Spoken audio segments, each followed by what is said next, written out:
বনলতা সেন। হাজার বছর ধরে আমি পথ হাঁটিতেছি পৃথিবীর পথে। সিংহল সমুদ্র থেকে নিশীথের অন্ধকারে মালয় সাগরে।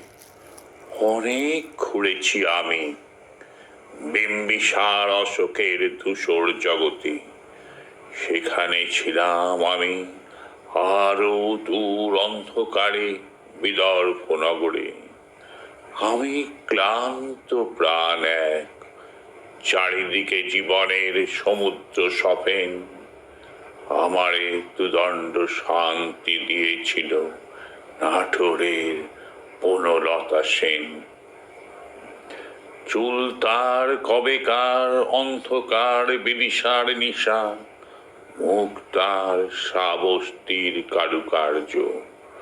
অতি দূর সমুদ্রের পর হাল ভেঙে যে নাবিক হারায়েছে দিশা, সবুজ ঘাসের দেশ যখন সে চোখে দেখে দারুচিনি দ্বীপের ভিতর, তেমনি দেখেছি তারে অন্ধকারে।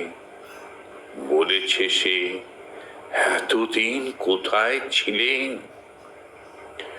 পাখির নীড়ের মতো চোখ তুলে নাটোরের বনলতা সেন। সমস্ত দিনের শেষে শিশিরের শব্দের মতন সন্ধ্যা আসে।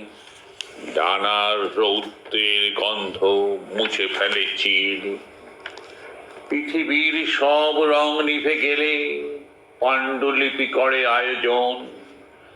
তখন কল্পের তরে জোনাকির রঙে ঝিলমিল।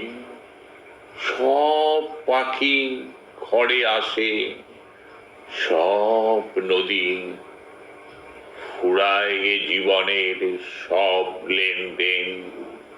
থাকে শুধু অন্ধকার মুখোমুখি বসিবার বনলতা সেন।